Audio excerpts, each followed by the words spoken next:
Okay, so we had a few opinions that so Rabbi Yochanan ben Zakkai, if you remember what happened was, so he was the Nasi at the time of the destruction of the second base of Mikdash. And so once witnesses came in the afternoon that it was Rosh Chodesh, and the Levium sang the wrong share for the Korban Mincha.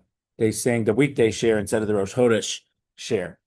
And so because of that, they made a takana if the Edom come late, uh, we'll keep that day Rosh Chodesh and the next day Rosh Chodesh. So what about after the base Hamikdash was destroyed? So we just said that Rabbah, or well, let's just see the bottom of the first of 581 on the left-hand column. Rabbah said, um, from Rabbi Yochanan's ben Zakkai's Takana, a Beitza would be mutter on the second day of Rosh Hashanah, because after the Beis Hamikdash was destroyed, he made a decree that they're able to accept testimony for the Rosh Chodesh the entire day, because since there was no korban, even if the witnesses would come right before Shkia. Now, it's not that they just saw it then. They saw it the night before or early in the middle of the night at some point, and they had to travel to Yerushalayim, right, to get there.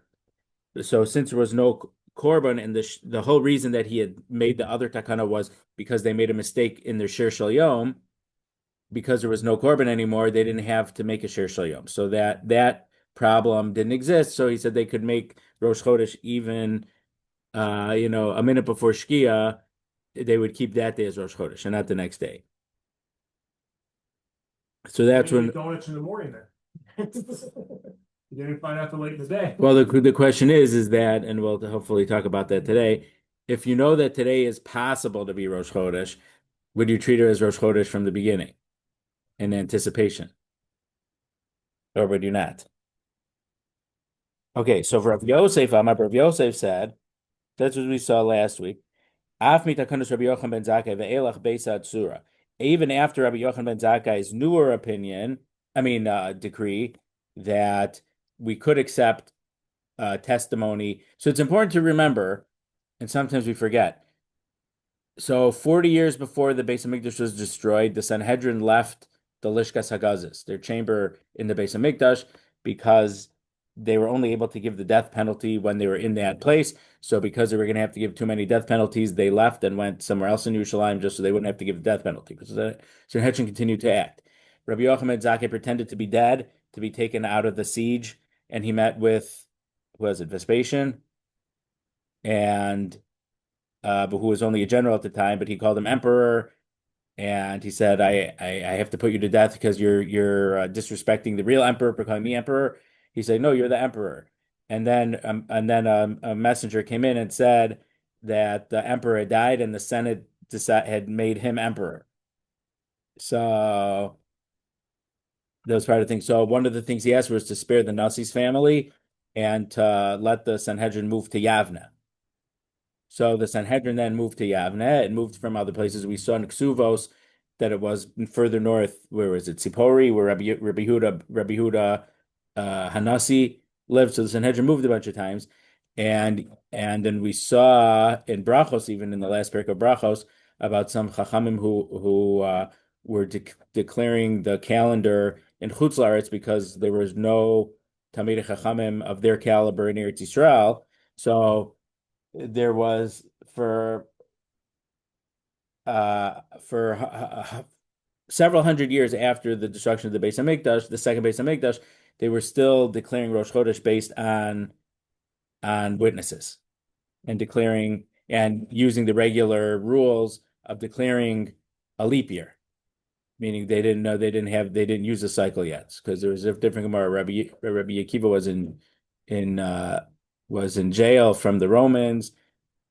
And well, a few things. One was that he made two leap years in a row, even though we don't usually make two leap years in a row, but the calendar had been so out of whack because of the Roman uh, wars against the Jews that they couldn't meet to declare the leap year, and the calendar was so out of whack.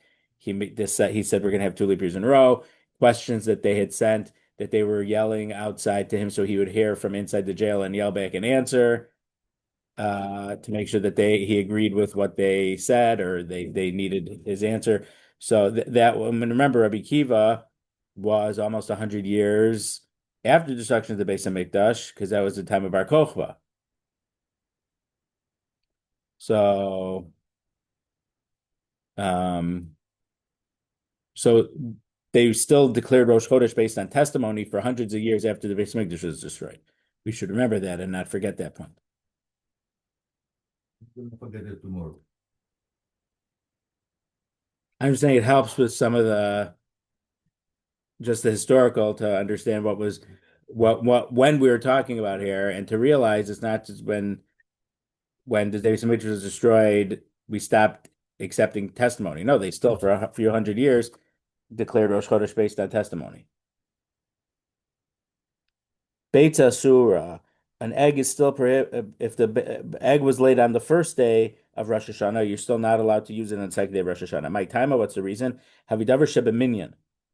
This is something that was the decree that he made was passed by a vote. I mean, minyan means a number, but basically we means it was voted on by the Sanhedrin and it voted that they should adopt this. And anything that was decided based on the vote, and we know that we follow the majority. The pasuk is we follow Rov because if there's a beis din of three dayanim and two say one thing and one says the other thing, the minority opinion is nullified in the majority opinion. So we know the majority rules based on that, and that's a regular din of well in monetary beis din because a beis din for a death penalty would be need 23 judges.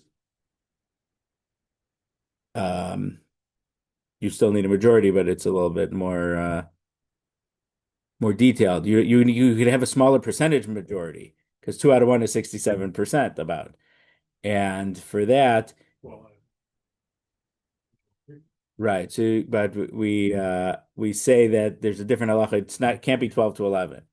So it has to be you have to have by at least two, which in reality means you have to have by at least three, 13 to 10, unless one of the dayanim said they didn't know, and then they add right, they judges bring and down it's a the different seats. thing. What? They bring Yeah, down the seats or yeah. Not exactly. It's not like the emergency goalie in hockey in the NHL. It's not like that. something? Meaning they have the Talmidim, right, from the Talmidim who were there the whole time seeing what was going on.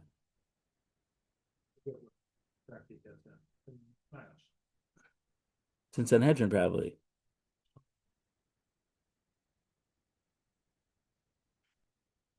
So tzarich mininacher latiro. So um, you need another vote to pass in the Sanhedrin to revoke it. Maybe we did read this line last time, and maybe I mentioned the 21st Amendment was needed to repeal the 18th Amendment, Lahavdil, in our Constitution.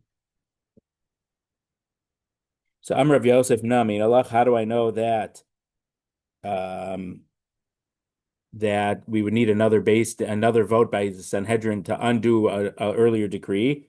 So we're 582 at the top. Diksiv, because the pasuk says lechem or lahem shuv lechem lo lechem. So we're gonna bring three sources right now. So the first source is before Matan Torah, Hashem told Moshe tell Bnei Israel to separate from your wives, so that everyone could go to the mikvah and be ready for Har Sinai. Va'omer, and the pasuk also says b'mshach yovel him yalu bahar. When there's the long shofar blast, then they could go up to the mountain. So they were also not allowed to go past a certain point near the base of Har Sinai beforehand, and after a certain shofar blast, then they would be allowed to go past that point. V'tnan, it says V'tana, but really it's a Tanan. There's a Mishnah in where is it? Ma'aser Sheni, Kerem Revai Hayol Yerushalayim. So Kerem Revai is related to Orla. So in the first 3 years of a tree, you're not allowed to eat the fruit. Now, it happens to be that for some trees, it doesn't really produce fruit or even good fruit for the first 3 years anyway, so it's not necessarily a detriment to us. but we can't use, and that's called orla. It's you're not allowed to get any benefit from it. You just have to burn it for destruction. You can't burn it in your oven because then that would add heat for your oven. It just has to be burned in a destructive way to get no benefit from it. In the fourth year, it's called Kerem Revai, even though Kerem means vineyard. But the produce of the fourth year has to be brought up to Yerushalayim, similar to Meiser Sheni. And remember, this Meiser Sheni is on the third, excuse me, in the first, second, fourth, and fifth years of the Shemitah cycle. Well, you always have to give Truma. You always have to give Meiser to the Levi. And then in the first, second, fourth, and then you always have to take off a second Meiser. What's the second Meiser? In the first, second, fourth, and fifth years of the Shemitah cycle, you bring it up to Yerushalayim, or if you're far away, you could redeem it for money, bring the minted money and bring that up to Yerushalayim and then buy more food in Yerushalayim to eat. But whatever the halacha is, it has to be minted money. It can't be on CDs or certificates or debts of Can't wire indebtedness, cash. transfer it. What? Can't wire transfer it. Bitcoin. So it has to be minted coin. You can't even use a golden brick because that's not a minted coin. And so that's that. And then in the third and sixth years of the Shemitah cycle, it's Meiser Ani. You give to the poor people. And obviously in Shemitah, everything's ownerless. You don't have to take that extra Meiser out. So the Kerem Revai would have to be brought to Yerushalayim, very similar to the way Meiser Sheni was brought to Yerushalayim. Now, it just happens to be it's not related to this, but the halacha is in Chutz La'aretz, uh, we also have to keep Orla. And there's a halacha l'Moshe Misinai that Kerem Revai in Chutz La'aretz is completely mutter. We're allowed to eat it completely, and it's hard to bring to Yerushalayim and Chutz La'aretz, but it's completely different. So I think there's a Reb Chaim about it that the halacha Moshe Misinai is that it's not saying that the same halachas that apply to in Eretz Yisrael apply here. It's a separate commandment or a separate din, but it looks like what happens in Eretz Yisrael, but it's separate, so it has different rules. And one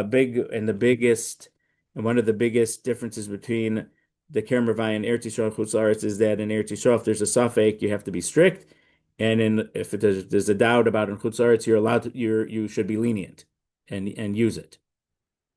But that's not related to this, but just because we're mentioning Orla and Kerem Revai, I want to mention it. So Kerem Revai Haya Yerushalayim. They had to bring the fourth year produce of a fourth year tree to Yerushalayim. Mahalach Yomach L'chol Tzad. Within 1 day's travel, meaning you couldn't redeem it if you were any closer than that. You have to travel, fine, so you'll schlep it with. If it's further, you could maybe redeem it and bring it with. But the Zuhi Tchuma, and this is the boundaries which is considered within 1 day of Yerushalayim. Elas mina tzafon v'akrabas mina darom.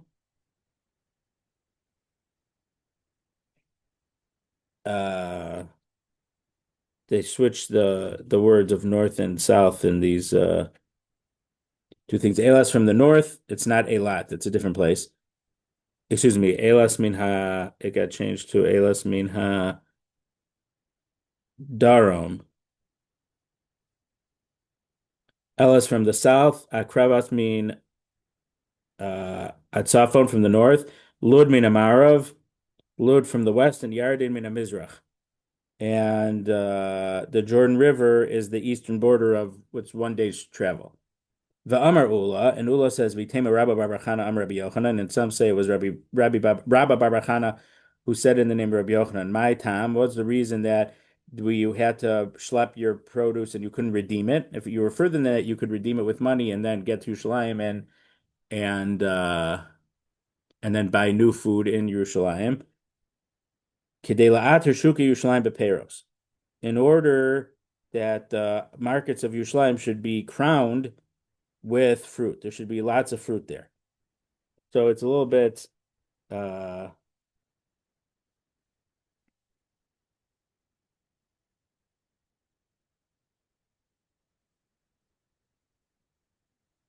it's so the Bartanura in that mission in Meiser Sheni says that that is kind of an economic fact. Since people were coming to Yerushalayim with all these fruits and stuff, other fruit that otherwise would have been purchased in Yerushalayim were not purchased, so there was still a lot of stock available in the market. Now, it also could be, though, if other people were going to come. So it wasn't always easy, as much as we want to always go to Yerushalayim, Libri B'Mizrach, but a lot of people ended up going at the same times a year, Pesach, Sukkot, and Shavuos, because they had to be Elul Regel also. So a lot of people would come at the same time. So it could be, I didn't see anyone who says it, and maybe I'm wrong, is that if we needed to have other people buy food, now it didn't, in regard to Meiser Sheni, it didn't necessarily have to be fruits or vegetables. They could have bought an animal to shacht and eat it. Wine too. Yeah, well, that's considered fruit. I mean, if you because that's in those days you planted grapes to have wine, and even so, um, if other people, but so it's not so clear about. I'm not sure about Kerem Ravai, but for Meister Shen, you'd even be able to buy an animal and shech the animal and eat it, even though it wasn't produce. But you could do that. But if everyone was coming at the same time and they were redeeming their fruit, I mean, they were redeeming their Kerem Ravai coming to Yerushalayim and needed to buy more produce with it. If everyone's doing it at the same time, there definitely would be a shortage. So this way, by making sure people did it, it could be maybe I'm just suggesting that there would be enough fruit so that the other people who were traveling from further who had to now buy, so the kedusha, the sanctity would be transferred to the coin, and then when you buy the new produce with the coin, the kedusha transfers off from the coin back onto this new produce that you eat. So there had to be enough for them to buy. So maybe it was in order to promote not having shortages for the people who came from further than 1 day away. There is an opinion in footnote 16 it brings an extra thing. Since the pilgrims were permitted to sell their excess Kermervai produce to Yerushalayim's vendors, the city's markets were enhanced thereby. That seems that some Rishonim clearly disagree with that because it's not so clear that you could just sell stuff with kedusha in it like that. So the article brings that opinion, but I saw definitely some opinions who say that definitely could not happen. That wasn't allowed. Vitanya, and we learned in a brayso, Kermer v'hayelo Rabbi Eliezer. Rabbi Eliezer had a whole bunch of produce that was Kermer v'hay, the Mizrach Lod for the east to the east of Lod, Bitzad Kfar Tavi, next to Kfar Tavi. So that was within the 1 day travel to Yerushalayim. He wanted to make it ownerless so poor people could eat it. And when the stuff was for the poor people, the Kerem Ravai didn't have to be taken on. You didn't have to do the halach of Kerem Ravai. So Amrlo Tamidov, or they would have to eat it, Rashi says. So meaning it was too much for him to bring. So if he would, spread the wealth around by making it, because it's Karen Ravai, they couldn't eat it either. But if there's more, let's say if splitting it, him having to bring all this stuff or have 100 people each bringing part of it, it's much easier for 100 people to bring part than one person to bring it all. Amrlo Tamidov, his Talmidim said, Rabbi, Karnimnu alacha chaverecha vehitiru. Your colleagues already made a vote about it, and they said that it's mutter to bring it to redeem it to Yerushalayim, even if it's within 1 day's travel to Yerushalayim.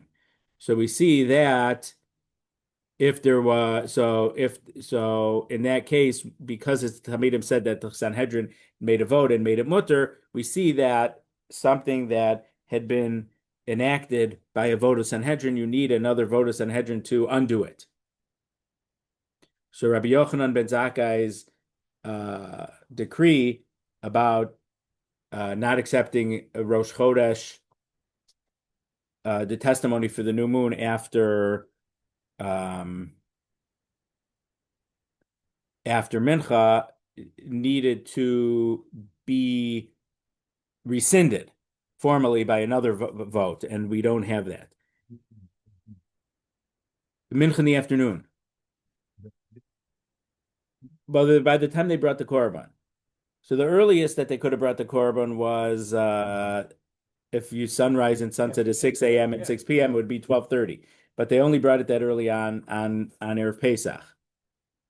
So normally it would be the time they normally brought it was, I think, about 2.5 hours before. There's a Mishnah in Psachim about it. I think 2.5 hours before Shkia. And Man Chaviracha, and who's your colleagues that voted and undid the decree? Rabbi Yochanan ben Zakkai. So Taima, the reason that he could have redeemed the produce and didn't have to schlep it, the Nimnu, because they voted to rescind the previous takana, halo Nimnu lo. And if they wouldn't have it, we see that because there was an earlier decree, it couldn't have been undone. So there's an important point here. There's a big machlokus between the Rambam and the RYBZ. It's a machlokus. I think it's a machlokus Tanaim in Megillah. So the Rambam paskins that kedusha rishona. Well, there's two similar machlokus, but they're different machlokus. What's the status of kedusha Eretz Yisrael? So the Rambam holds that the kibush of Yoshua, that when Yoshua conquered Eretz Yisrael and sanctified Eretz Yisrael, because it was through military conquering, when a different military would come and kick you out, then the kedusha was lost. So when Nebuchadnezzar and whoever defeated the Jews and sent them into exile, so that lost the kedusha of Eretz Yisrael. However, the second kedusha that Ezra, they just came in and settled it, they called chazaka, so that can never be undone. So according to the Rambam, the kedusha shnia, so there's kedusha in Eretz Yisrael wherever they came back to and settled, without and settled. Now, what about RYBZ, the Makom HaMikdash? So the Rambam says the kedusha shchina is never batal. So the kedusha is still there. The RYBZ holds that even the kedusha of the Beis HaMikdash, the kedusha of the RYBZ does not exist anymore. So it ends up, and I'm not talking about this, I'm just mentioning it in passing. The people go up to RYBZ nowadays. It's certainly not mutter for us to go up to RYBZ according to the Rambam. According to the RYBZ, it's not asur, but from the way that the RYBZ mentions it in Hilchos Beitza Bechira, he makes it sound like maybe there's an Isser D'Rabbanan to go up anyway, even though there's no Kedusha, but you shouldn't go up anyway. So people go up to RYBZ. There's not that many Rishonim who seem to who would say that it's mutter. If I had the opportunity, I would definitely not go up.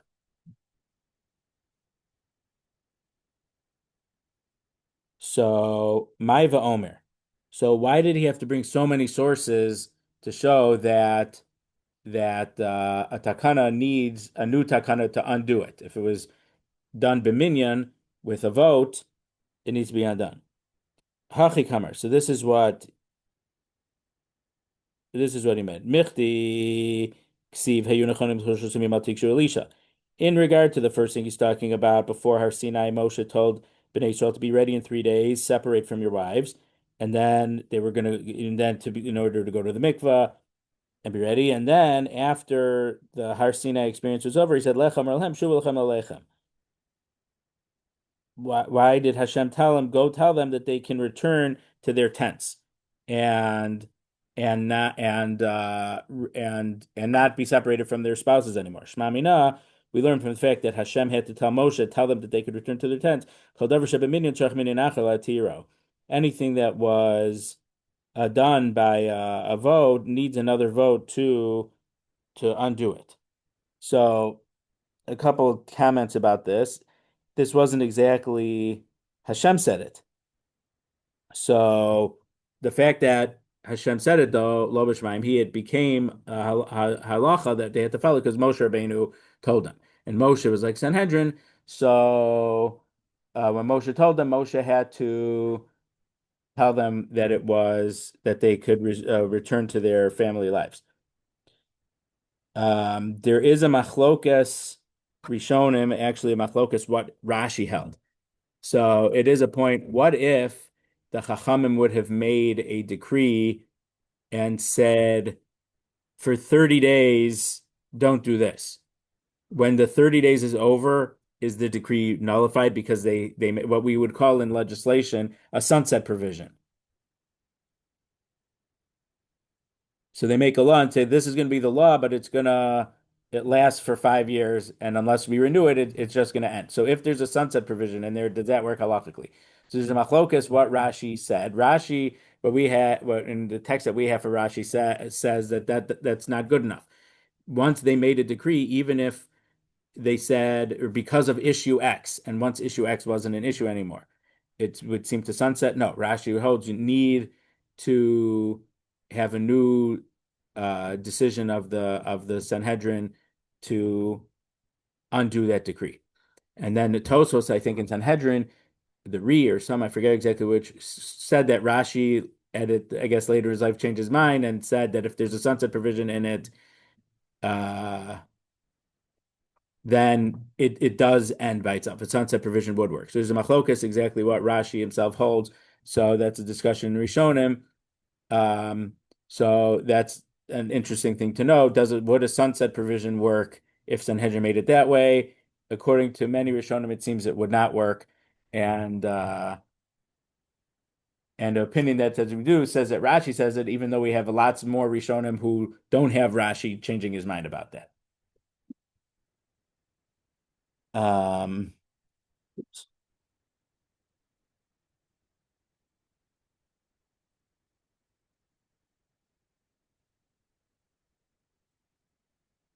there is an interesting medrash. It's really not related to this, but it's related to the pasuk Shuvu lachem la'aleichem.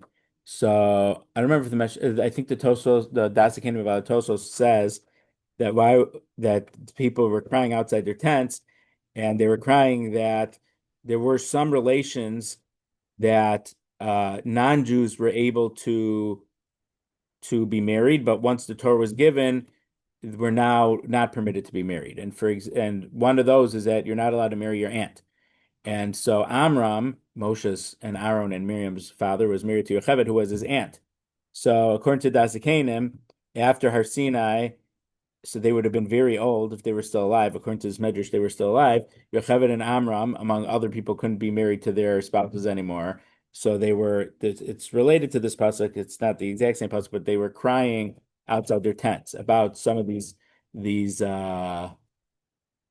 new laws of incestual relationships. So the Dasikanim brings it down in regard to saying that that according to some midrashim, Eldad and Medad were half siblings of Moshe and Aaron. How were they half siblings?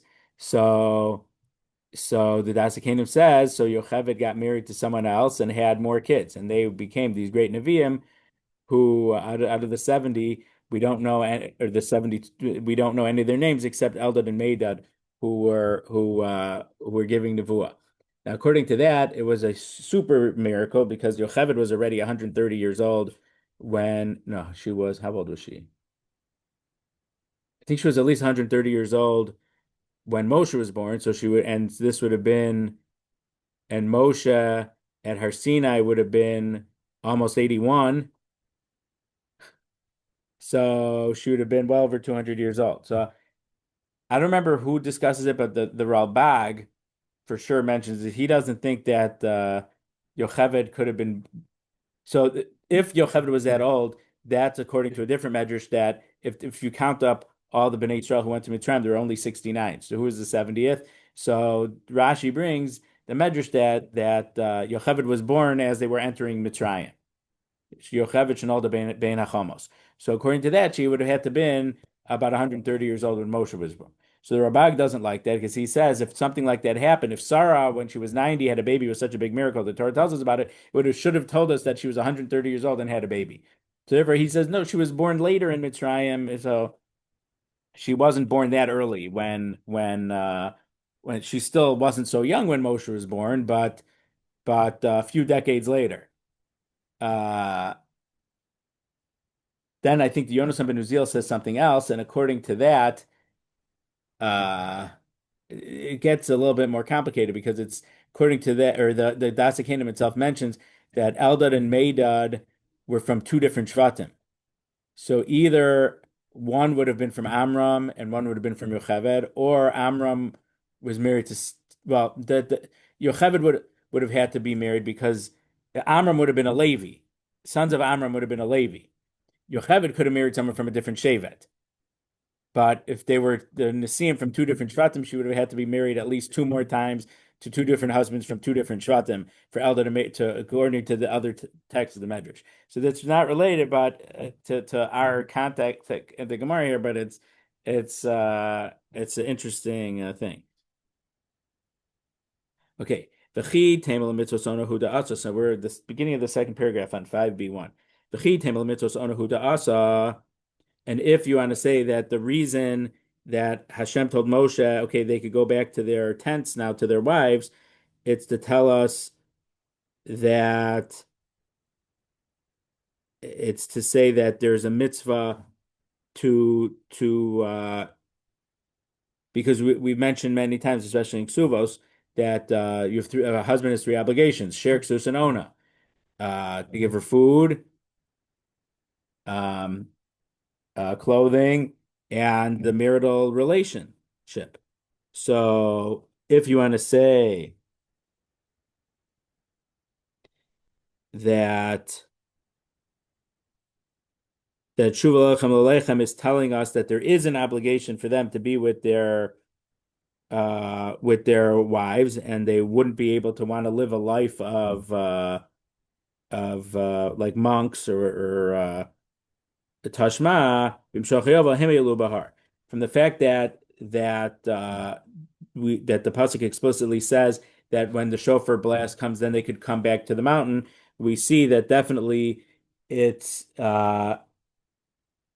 so meaning you could try to push off the halacha, the pasuk of shuva lechem l'aleichem, return to your tents, and say, well, that's not that decree that they had to separate from their wives, that after the Torah was given, they could have gone back to their wives without an explicit command. But they might have thought, oh, we want to be separate from our wives to be live lives of holiness and things like that. So they were being told, no, you should, the way to live life is not to be separate from normal human behavior. Go back, live with your wives.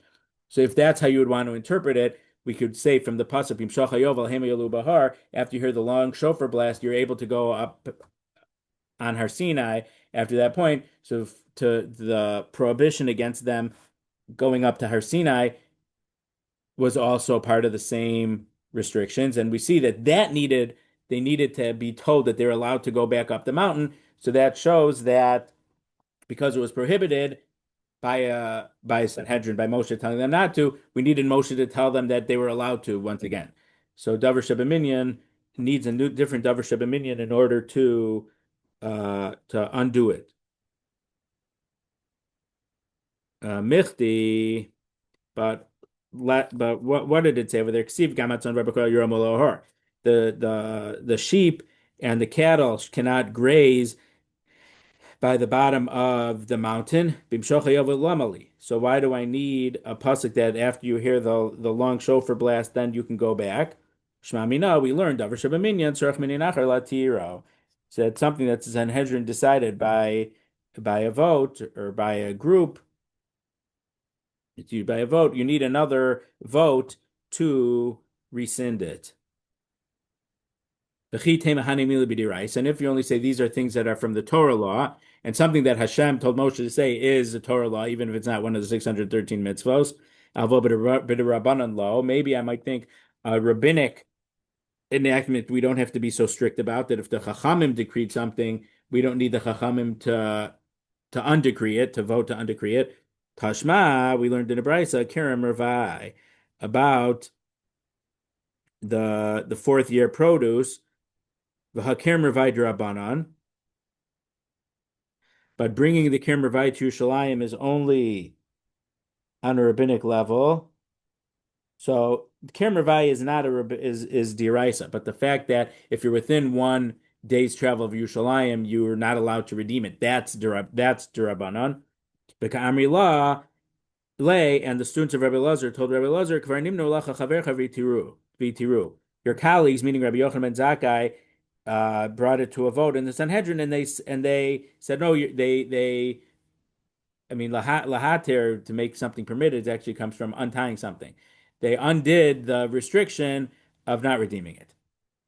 So even for a derabanan thing, we need another minyan, another vote in Sanhedrin to undo it. That's why we had to have so many proofs, because the first one you could have pushed off. The second one you might say, okay, we agree, but that's only for deraisa. So we had to bring the third proof to show that it even applies to derabanan. In our case about the egg being laid on Yantif was that even on the first day of Rosh Hashanah, you can't use it on the second day of Rosh Hashanah as derabanan. So we need that. V'chi tema Beitza nami. And if you want to say about the egg, not using the egg on the other day also, imnu Allah Rabbi Yochanan ben Zakkai v'sharyu, Rabbi Yochanan ben Zakkai brought it to a vote and they permitted it. Ki imnu aedus. When they undid it, they only made a vote about accepting the testimony. Beitza lo imnu. But they didn't take a vote about the egg itself. So this is pretty, doesn't seem to make so much sense, because why are we not allowed to use the egg? Because we know it's two kedushos. And how do we know that? How do we know it's two kedushos? Because of the decrees of Rabbi Yochanan ben Zakkai. And even though Rabbi Yochanan ben Zakkai undid the decree about not accepting Rosh Chodesh after Mincha, he never took a vote undoing the prohibition about the egg. So what the question that the Gemara asked in the next thing, Amar Abaye said, Atu Beitza b'minyan mihave. Whoever said that Rabbi Yochanan ben Zakkai made a formal takana prohibiting the egg. We know that he took Beitza be'edas talia milza. The status of the egg is based on, are we allowed to accept the testimony for Rosh Chodesh or not? They never took a vote about the egg. They only made a decree about not accepting testimony for Mincha afterwards. And once that applied, the halach of the egg was based on that. But because the egg itself was never forbidden, you shouldn't need a vote to undo it, because they never formally prohibited the egg. It was just if you said this about the testimony, this would follow through. That halacha would affect the status of the egg. So Abaye said, but there was never a formal, based and never made a formal takana prohibiting the egg from 1 day to the other in the first place. Itzer edus, itzer beitza. When the testimony was forbidden to be accepted late in the day for Rosh Chodesh, you couldn't eat an egg from 1 day to the next. But Ishtri edus, Ishtri beitza. Once they made a vote for the testimony, then there's no reason to prohibit the egg. The egg would be mutter on the second day of Rosh Hashanah also. So Abaye asked that question, which seems to be a strong question, against Rav Yosef. And Rav Yosef said, even after Rabbi Yochanan ben Zakkai's decree, the Beitza is asur. So Abaye is asking, well, the source for your isur doesn't make sense. That's what he's saying. Okay, Rav Ada Rav Shalman Travayu b'blei kluchas Amri. Rav Ada and Rav Shalman were both from a place called Beit Kluchas, and they said, Af mitakanos Rabbi Yochanan ben Zakkai ve'elach Beitza asura. Even from the time of the kind of Rabbi Yochanan ben Zakkai, even though they accepted Rosh Chodesh all the way to the very end of the day after the Beitza Mikdash was destroyed, Beitza asura, still an egg laid on the first day of Rosh Hashanah is not allowed to be eaten on the second day of Rosh Hashanah. My time, what's the reason? Mehiri ben Beitza Mikdash, the Beitza Mikdash may be speedily rebuilt. The Yomru, and people will say, Ishtaked minalo achalnu beitza b'yom tov sheni. Last year we ate an egg that was laid on the first day of Rosh Hashanah. We ate it on the second day of Rosh Hashanah. Hashtanami leicha. And now Baruch Hashem, the Beitza Mikdash is rebuilt. If I had an egg that my chicken laid on the first day of Yom Tov, I'm going to eat it on the second day.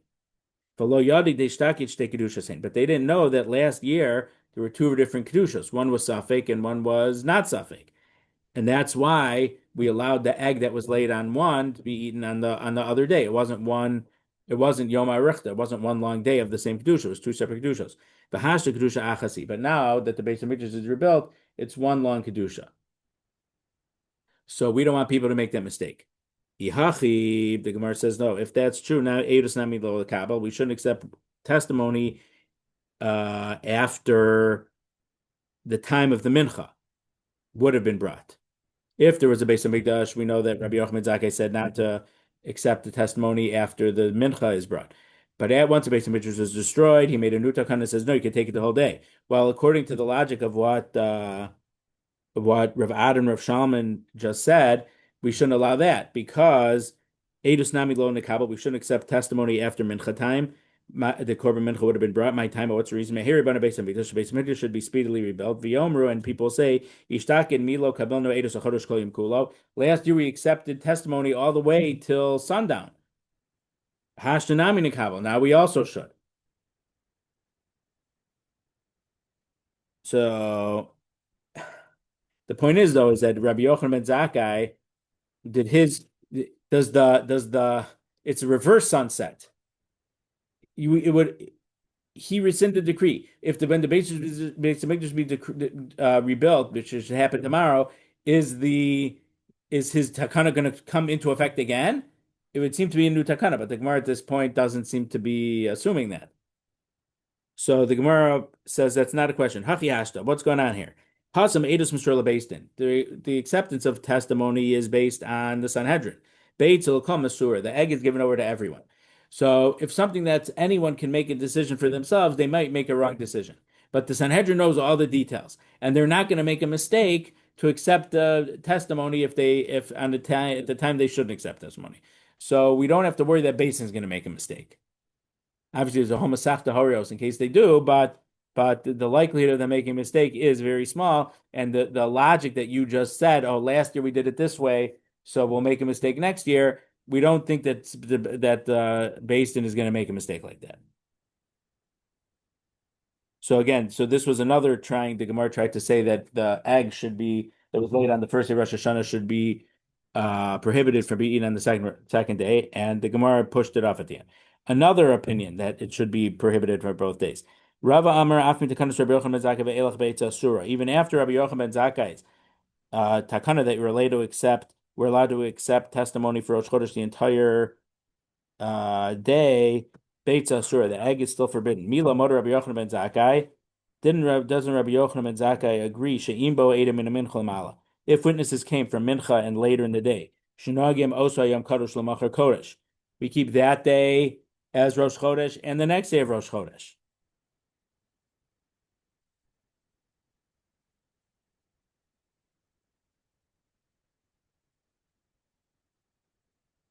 So, because Rabbi Yochanan ben Zakkai had said to keep these 2 days of Rosh Chodesh, so for any Chodesh, not just Rosh Hashanah, because we keep both days as Rosh Chodesh, it's almost like one long day. So whatever's forbidden on the first day is forbidden on the second day.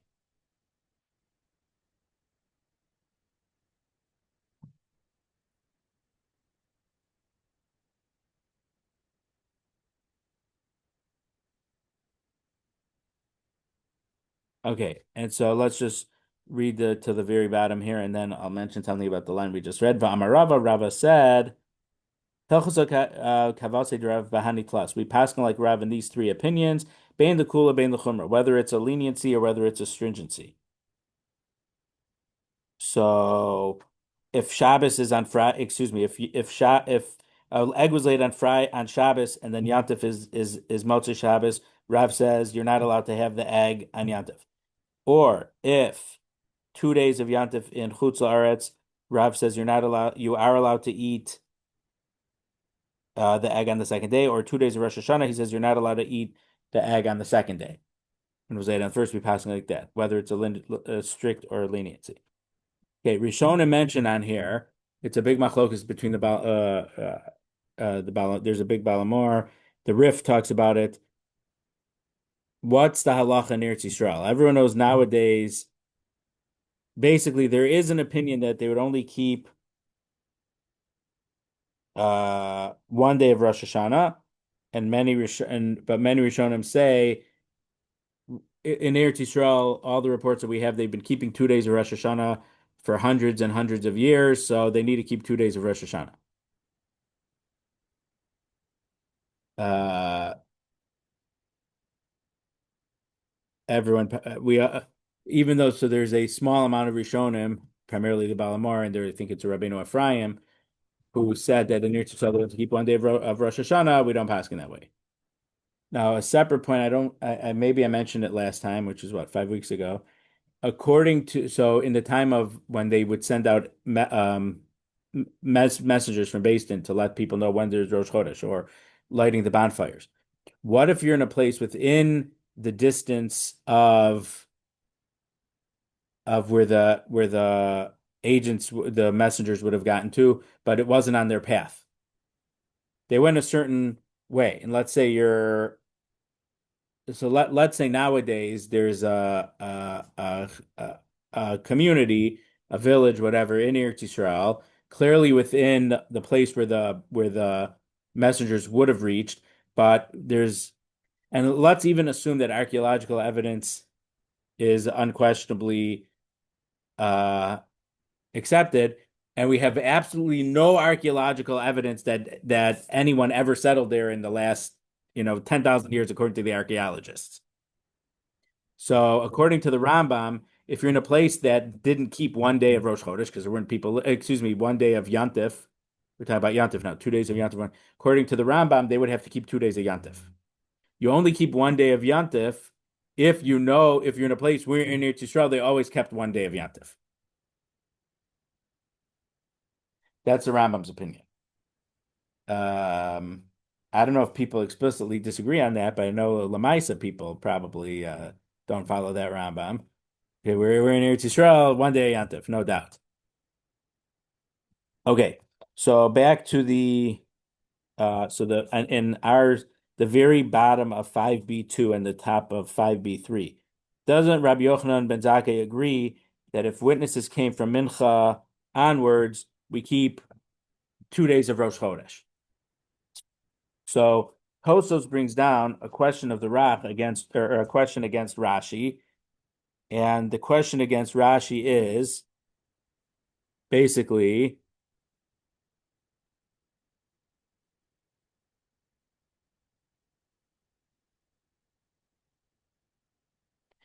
we understand that, but when the Beis Hamikdash was still in existence, Rabbi Yochanan ben Zakkai decreed that we don't accept testimony after Mincha. We keep that day holy and the next day holy. So the question is, if according to Rabbi Yochanan ben Zakkai, we're definitely accepting testimony for Rosh Chodesh on the first day, which would have been the 30th day of the previous month, meaning the first possible day of Rosh Chodesh, why do they have to keep the second day Rosh Chodesh? Right, it is, why? Right. And if witnesses didn't come, so then they kept that first day Rosh Chodesh, hoping that witnesses would come. But when witnesses didn't come, we knew that that's not Rosh Chodesh, and the next day would be Rosh Chodesh. So why did you need 2 days of Rosh Chodesh? It should depend if witnesses came or not. That's the question. So because of that, the Rabbeinu Hananel changes the gears in the Gemara, and he says,